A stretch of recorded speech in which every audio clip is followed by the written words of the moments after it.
अल अजीजिया और flagship references के फैसले आने के बाद साबिक वज़ीर आज़म नवाज शरीफ और नैब की एहतसाब अदालत में तो कानूनी जंग खत्म हो गई है, लेकिन अब नया कानूनी मुहाज इस्लामाबाद हाई कोर्ट में खुल रहा है, जहां आज नैब ने फ्लैगशिप रेफरेंस में नवाज शरीफ की बरियत को चैलेंज कर दिया है और अल अजीजिया में कम सजा देने के खिलाफ भी अपील दायर कर दी है। दिलचस्प बात यह है कि एहतसाब अदालत ने अल अजीजिया रेफरेंस में नवाज शरीफ को 7 साल कैद और जुर्माने की सजा सुनाई थी, जिसे गुज़िश्ता रोज ही नवाज शरीफ ने चैलेंज किया था और अल अजीजिया रेफरेंस में फैसले और सजा मौतली के लिए अपील दायर की थी। लेकिन आज इस्लामाबाद हाई कोर्ट के रजिस्ट्रार ने नवाज शरीफ की सजा मौतली और जमानत पर रिहाई के लिए दायर अपील को नामुकम्मल करार देकर वापस कर दिया है और एतराज़ात दूर करके दोबारा जमा कराने की हिदायत की है।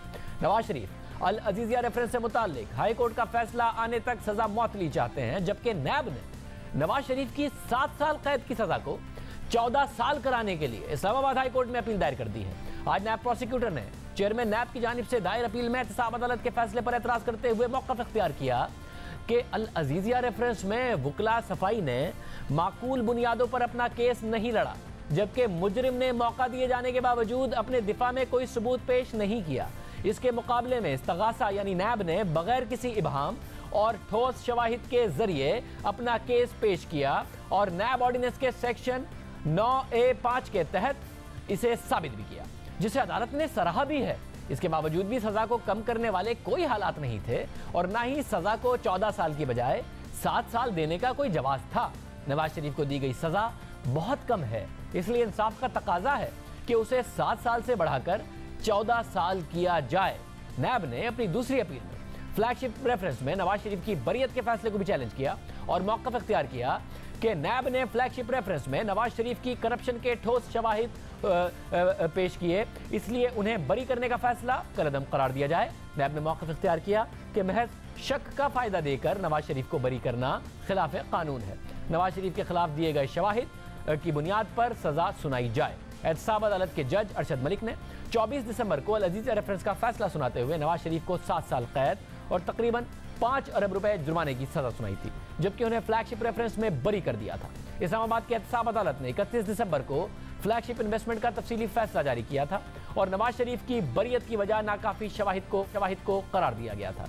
नैब को फ्लैगशिप इन्वेस्टमेंट के तफसीली फैसले का गुज़िश्ता 1 हफ्ते से इंतजार था और आज नैब ने न सिर्फ फ्लैगशिप रेफरेंस में साबिक वज़ीर आज़म नवाज शरीफ की बरियत के फैसले को चैलेंज किया है, बल्कि अल अजीजिया रेफरेंस में नवाज शरीफ की सजा 14 साल करने के लिए भी अपील दायर की है। अब यह दिलचस्प सूरत हाल है कि दोनों फरीक एहतसाब अदालत को लेकर एक दूसरे के खिलाफ इस्लामाबाद हाई कोर्ट में चले गए हैं और अब एक और कानूनी जंग लड़ने जा रहे हैं। अल अजीजिया में नवाज शरीफ की सजा मौतली और फैसला कलअदम होने के कितने इम्कानात हैं, ये बड़ा अहम होगा। अब अहम बात यह है कि पहले नैब पर तनकीद हुई कि जब एवनफील्ड अपार्टमेंट्स के केस में नवाज शरीफ के खिलाफ फैसला आया, मगर एहतसाब अदालत ने यह लिखा कि उन पर कोई करप्शन साबित नहीं हुई, तो इस्लामाबाद हाई कोर्ट में नैब को बारहा इस सवाल का सामना करना पड़ा कि आपने इस बात को चैलेंज क्यों नहीं किया कि इन पर करप्शन साबित नहीं हुई। अब नैब न सिर्फ इस फैसले में अल अजीजिया में करप्शन की बात की गई है कि करप्शन साबित होती है, मगर उसके बावजूद 7 साल की सज़ा से खुश नहीं है। 14 साल की नवाज शरीफ के खिलाफ सज़ा चाहता है कि जो माजी की गलती है उसकी तस्हीह कर रहा है नैब और ज़्यादा सख्त सज़ा मांग रहा है। साबिक डेप्यूटी प्रोसिक्यूटर जनरल नैब राजा आमिर अब्बास हमारे साथ मौजूद है। आमिर अब्बास साहब, बहुत शुक्रिया। ये बताइएगा, प्रेसिडेंट है और ज़्यादा इस बात के इम्कानात होते हैं कि आला अदलिया सज़ा को और ज़्यादा बढ़ा दे। अगर नीचे की अदलिया ने कन्विक्शन की है और सज़ा दी है तो आला अदलिया उसको और ज़्यादा बढ़ा दे, क्या इसके चांसेस होते हैं? क्योंकि नैब 7 साल की जगह 14 साल की सज़ा मांग रहा है नवाज शरीफ के खिलाफ। देखिए, ऐसे प्रेसिडेंट्स तो हैं, लेकिन चांसेस इसमें बहुत कम होते हैं। चांसेस बहुत इसलिए कम होते हैं कि वो कहते हैं कि सज़ा तो हो गई, असल चीज़ तो है कि इसमें जो एसेट्स की रिकवरी है और जो फ़ाइन हुआ है वो अपनी जगह बरकरार रहेगा। लेकिन इसका फ़ायदा ये होगा कि वो जो मियाँ साहब ने जो अपील दाखिल की है अजीजिया में कन्विक्शन के ख़िलाफ़, और उसमें उन्होंने कहा है कि हमें ज़मानत दे दी जाए, तो उस पर असर होगा कि यहाँ से कहा जाएगा जनाब हम कह रहे हैं इनकी सज़ा बढ़ाई है और आप इन्हें ज़मानत देने के मूड में है। तो ये वहाँ पे उसको काउंटर करने के लिए टेक्निकली एक उनकी अच्छी मूव लग रही है नैब की इस चीज़ को। मतलब फिर ये लगता है कि नैब ने पिछले केस से सीखा है। एवनफील्ड में जब करप्शन केस में सजा नहीं दी और कहा कि करप्शन इन पर साबित नहीं होती, मगर उसके बावजूद नवाज शरीफ पर सजा हुई, तो इस बात पर नैब को इस्लामाबाद हाई कोर्ट में बड़े सख्त रिमार्क्स का सामना करना पड़ा और नैब के पास जाहिर है कोई जवाब नहीं था। अब इस केस में हालांकि करप्शन के इल्जाम में अल-अज़ीज़िया में सजा हुई है, मगर उसके बावजूद नैब ज्यादा सजा मांग रहा है और आप कह रहे हैं कि ये एक स्ट्रेटजी के तौर पर कर रहा है ताकि वो जमानत मांगे और ये कहें कि हम तो ज्यादा सजा मांग रहे हैं। तो नैब ने, आपको लगता है, पिछले केस से सीखा है और उसकी बुनियाद पर अपनी स्ट्रेटजी बना रहा है?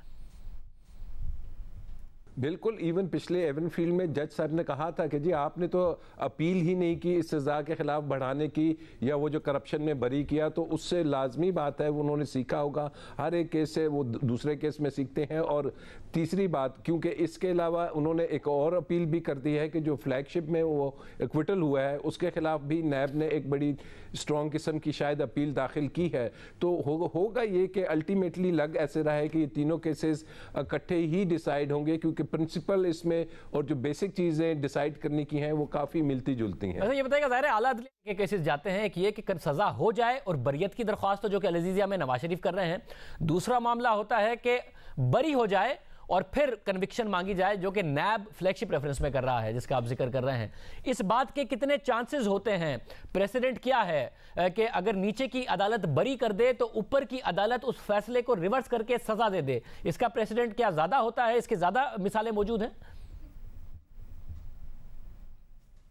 देखिए, दोनों में प्रेसिडेंट्स जब इक्विटल हो जाता है तो जो प्रिजम्पशन होती है वो बढ़ जाती है कि ये वो हैं क्लीन है, क्योंकि सज़ा से पहले वो ये कहा जाता है कि आपको प्रिज्यूम किया जाता है कि आप इनोसेंट हैं। जब इनोसेंट की एक वर्डिक्ट भी आ जाती है तो फिर ये डबल प्रिजम्पशन हो जाती है कि ये इनोसेंट है। ये एक मुश्किल मरहला होता है कि इक्विटल के बाद आपने जाके कन्विक्शन लेनी है। लेकिन इन केसेस में ये होगा कि एक प्रिंसिपल जो डिसाइड होगा कि जिसकी बेसिस पे अदालत ने कहना है कि इक्विटल क्यों दिया।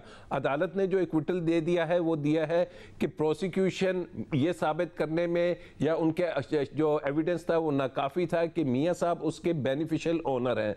जबकि दूसरे केस में उन्होंने सजा दे दी और कह दिया कि जनाब जो मियां साहब के बच्चे हैं वो ये साबित करने में नाकाम हुए कि उनके पास इतने फंड्स और सोर्सेस थे कि वो ये फैक्ट्री स्टील में लगा सकती थी। अब अगर एक केस में वो जो बर्डन का है ऑनर्स ऑफ प्रूफ डाल रहे हैं बच्चों पे कि उन्होंने साबित करना था, यहां पे अगर वो कह रहे हैं कि जी प्रोसिक्यूशन ने साबित करना था कि मियां साहब बेनिफिशियल ओनर हैं, तो ये दो कॉन्ट्राडिक्टरी व्यूज सामने नजर आ रहे हैं जिसको अदालत सेटल करेगी। अगर यहां पे इक्विटल बन रहा है तो फिर अजीजिया में भी उनको इक्विटल करना पड़ेगा, और अगर अजीजिया में सजा हो रही है तो फिर यहां भी सजा होगी। तो ये एक बड़ी इंपॉर्टेंट इसमें ये अपील्स की स्टेज आई है। ज़ाहिर है अहम और सूरत हाल है अपील की स्टेज में, और इस्लामाबाद हाई कोर्ट के आगे मामला होगा।